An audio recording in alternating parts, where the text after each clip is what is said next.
వస్తేనే మీరు చెప్పిన మాట ఏంటంటే దీనికి మా చేత కాదు, ఇచ్చిన సీట్లు వెనక్కి తీసుకోండి. మీకేం అనిపించడం లేదా? మీకు సోయగులు లేదా? మీరు ఎట్లా రాస్తారు? మామూలుగా మిడిల్ క్లాస్ సీట్లు పెంచండి అని ప్రభుత్వాలు మాట్లాడుకుంటూ ఉంటాయి. మీరు మాత్రం మాకొద్దు, మనకు ఆడ హాస్టల్ లేదు, హాస్టల్ కూడా పెట్టలేనంత దుర్మార్గంగా మీరున్నారా? మాకొద్దు, మనకు ఆడ హాస్టల్ లేదు, హాస్టల్ కూడా పెట్టలేనంత దుర్మార్గంగా మీరున్నారా? తెచ్చిన 1,00,000 కోట్ల అప్పులుగా 20-30 కోట్లు పెట్టేసాడు, హాస్టల్ వచ్చేసేది కదా. కానీ మీ మనసులో ఒక దురాలోచన, వ్యాపార దురాలోచన, అంటే మీ యొక్క ఫిలాసఫీ, అది మీ తత్వచింతన. అది పబ్లిక్ ప్రైవేట్ పార్ట్నర్షిప్ కింద మేము ఇచ్చేస్తాం. స్థలం అంట, బిల్డింగ్లంట, ఆయన ఎవరు వస్తాడట, అది నడిపిస్తాడట. మీకు అట్లా కనిపిస్తుంది. కానీ మాకు ఈ రాష్ట్రంలో ఉన్న ప్రజల భవిష్యత్తు, వాళ్ళ ఆరోగ్యం మాకు కనిపిస్తుంది. టెరిషరీ కేర్ మెడికల్ కళాశాలకు సంబంధించి అత్యున్నతమైన వైద్యం అన్ని జిల్లాల్లో, గ్రామీణ ప్రాంతాల్లో అందే ఒక ప్రక్రియ. అది పేద ప్రజల, మధ్యతరగతి ప్రజల యొక్క ఆరోగ్యం పైన జగన్మోహన్ రెడ్డి గారి ప్రభుత్వానికి ఉన్న ఆశ, నమ్మకం, చిత్తశుద్ధి అది.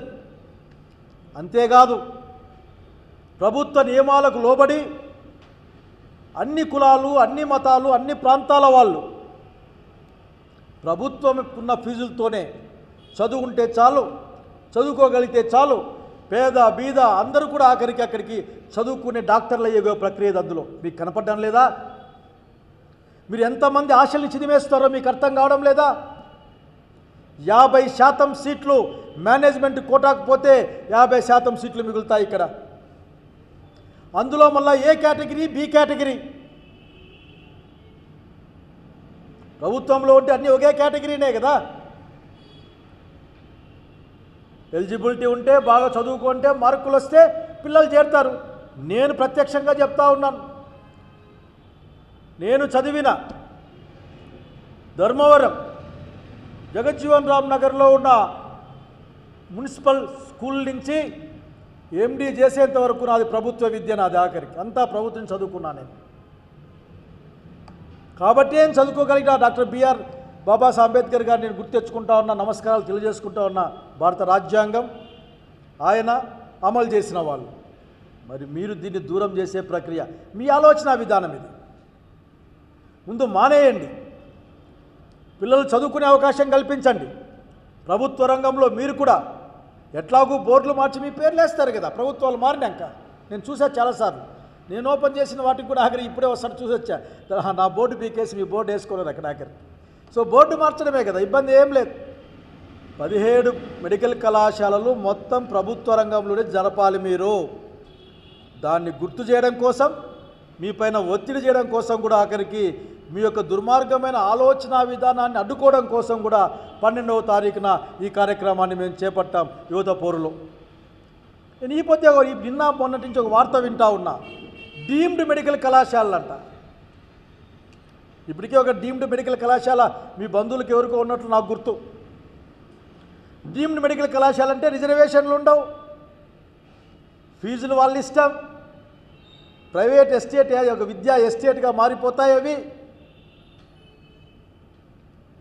అంటే చివరికి ఈ రోజున డీమ్డ్ అనే పేరు మీద ప్రైవేట్ సంస్థానాలని, విద్యా సంస్థానాలని, వైద్య విద్యా సంస్థానాలని స్టార్ట్ చేసి అందులో ఏ ప్రభుత్వ రూలు ఉండదు, ఏ రిజర్వేషన్ ఉండదు, ఏముండదు. విద్యను డైరెక్ట్గా అణగారిన వర్గాలకి దూరం చేసే ప్రక్రియ అది.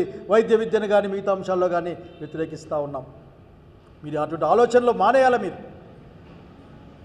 ఈరోజు కూడా వైద్యం అనేది చాలా భారమైన అంశంగా ఉంది. ఆనాటి ఆరోగ్యశ్రీ తర్వాత కూడా ఇప్పటికీ, మొన్నైతే మీరు ఆరోగ్యశ్రీ కూడా దాదాపు దాన్ని ఏదో మర్చిపెట్టేసేట్టున్నారు. ఆఖరికి మీరు ఇన్సూరెన్స్ కంపెనీలకు ఇస్తామని, ఎప్పుడు ఆ కంపెనీకి ఇస్తాం, ఈ కంపెనీకి ఇస్తాం, ఇదే ఆలోచనే. ప్రభుత్వం ఉండేది పరిపాలన అంటే, పరిపాలన ఇది కూడా భాగమే. పరిపాలన అంటే హుకుములు జారీ చేయడం, ఉత్తర్వులు ఇవ్వడం, లేకపోతే మీ కాని వాళ్ళ గురించి మాట్లాడడమే కాదు. ఆఖరికి పరిపాలన అంటే ప్రజల సంక్షేమం, వాళ్ళ అభివృద్ధి కూడా ఉంటున్న విషయం మీరు గుర్తుపెట్టుకోవాలి. కనుక ఈ సందర్భంగా మేము డిమాండ్ చేస్తూ ఉన్నాం, మళ్ళీ మీకున్న దృక్పథాన్ని మార్చుకోవాల్సిన అవసరం ఉంది. మీరు భారత రాజ్యాంగాన్ని అనుసరించి భారత ప్రజల మనోభావాల్ని, ఆంధ్రప్రదేశ్ రాష్ట్ర ప్రజల మనోభావాలను అనుసరించి మీరు పరిపాలన చేయాలి, మీరు నిర్ణయాలు తీసుకోవాలి. అంతేగాని దాన్ని కూడా లాభ నష్టాల బేరు చేసుకుంటూ, ఏమి లాభ నష్టాలు ఉంటాయి విద్యా వైద్యంలో? మంచి పిల్లలు బాగా చదువుకొని బయటకు వస్తే,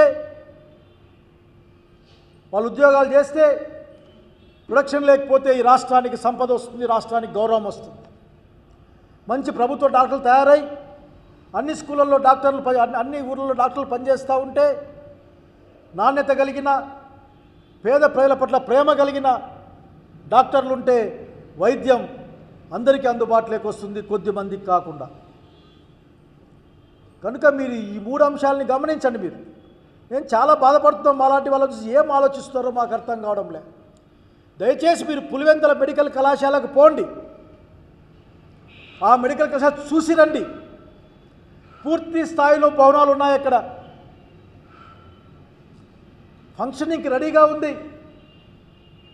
కేవలం జగన్మోహన్ రెడ్డి గారి ఊరని, జగన్మోహన్ రెడ్డి గారు మొదలుపెట్టారని దాన్ని ఆపడం అన్నది ఎంత దౌర్భాగ్యం అంటే, ఆ గ్రామీణ ప్రాంతాల్లో అత్యున్నతమైన వైద్యాన్ని మీరు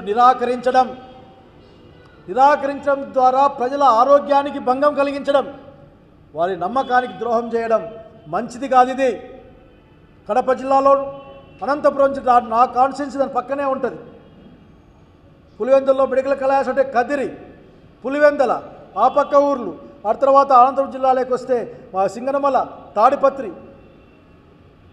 కనుక ప్రైవేటు మెడికల్ కళాశాలలు సంగతి చూస్తూ ఉన్నాం. వేలాది పిల్లకాయలు సీట్లు లేక ఇబ్బంది పడుతూ ఉన్నారు. ప్రైవేటు కాలేజీలకు పోవాలంటే లక్షల కొద్దీ డబ్బులు కట్టాల్సిన పరిస్థితి. పీజీ సీట్లకి కోట్లని అంటూ ఉన్నారు. కనుక దీన్ని ఆపమని డిమాండ్ చేస్తూ ఉన్నాం. మీరు ప్రకటించాలి. మీ మంత్రి గారు ప్రకటించారు వైద్య ఆరోగ్య శాఖ అప్పుల్లో ఉందని. ఎందుకో నాకు అర్థం కావడంలే. మీ భాష వ్యాపార భాష. మీరు రాజకీయాల్ని వ్యాపార దృష్టితో చూస్తారు.